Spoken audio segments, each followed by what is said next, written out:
बहुत समय पहले की बात है। एक छोटे से गांव में एक गरीब लेकिन धार्मिक ब्राह्मण रहता था। उसका नाम था देवव्रत्न। उसकी पत्नी सुव्रता सरल और गृहस्थी संभालने वाली स्त्री थी। दोनों का एक ही सपना था, एक बच्चा हो जाए ताकि उनका छोटा सा घर पूरा हो सके। समय बीता और उनके घर एक प्यारे बेटे का जन्म हुआ। घर में खुशी लौट आई, लेकिन बच्चे की देखभाल करना आसान नहीं था।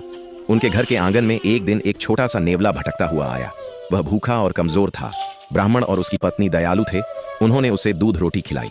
धीरे धीरे नेवला उसी घर में रहने लगा। ब्राह्मण का छोटा बेटा और वह नेवला साथ साथ बड़े होने लगे। नेवला बच्चे से बहुत स्नेह करता था। वह अक्सर पालने के पास बैठकर उसकी रखवाली करता रहता, लेकिन ब्राह्मण की पत्नी को मन ही मन नेवले से डर था। वह सोचती थी, जानवर पर कैसे भरोसा किया जाए, कहीं यह बच्चे को नुकसान न पहुंचा दे। परंतु ब्राह्मण कहता, यह नेवला वफादार है, इसे मैंने पाला है, यह कभी ऐसा नहीं करेगा। एक दोपहर की बात है। ब्राह्मण अपनी पूजा पाठ के लिए मंदिर चला गया।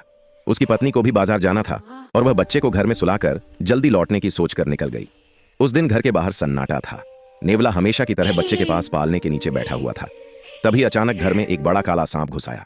वह धीरे धीरे बच्चे की ओर सरकने लगा। नेवले ने यह देखा तो वह तुरंत सतर्क हो गया। बच्चे को खतरे में देखकर वह सांप पर झपट पड़ा। दोनों के बीच भयंकर लड़ाई हुई। सांप फुफकारता, नेवला काटता। लंबे संघर्ष के बाद नेवले ने सांप को मार डाला। उसका मुंह और शरीर सांप के खून से लाल हो गया था। तभी इतने में ब्राह्मण की पत्नी घर लौट आई। दरवाजे पर पहुंचते ही उसने देखा, नेवला बाहर खड़ा था। उसके मुंह पर ताजा खून लगा था।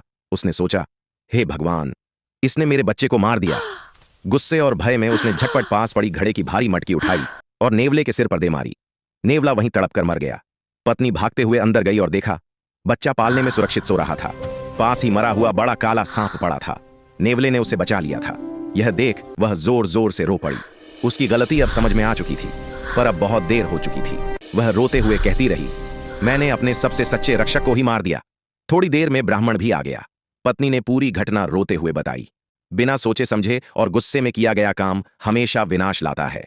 इसी तरह की वीडियो देखने के लिए हमारे चैनल के लाइक एंड सब्सक्राइब बटन को जरूर दबाएं।